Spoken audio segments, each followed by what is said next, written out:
Sriwijaya FC, klub yang pernah berjaya di Liga 1 tanah air, kini berada di ujung tanduk.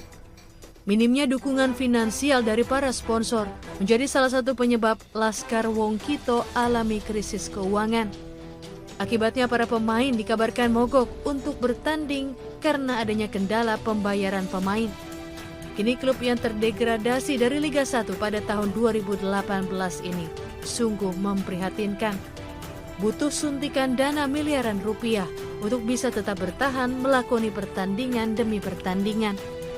Harapan besar digantungkan kepada pemerintah setempat, termasuk PSSI, untuk dapat bisa membantu klub yang pernah melahirkan bintang-bintang besar sepak bola Indonesia, seperti Firman Utina dan Titus Bonai. Terakhir, Sriwijaya FC masih perkasa kala mengalahkan PSPS Pekanbaru Sabtu lalu. Bermain di kandang Stadion Gelora Sriwijaya. Sriwijaya FC menang 3-2 atas lawannya dalam lanjutan kompetisi Liga 2 musim 2024-2025.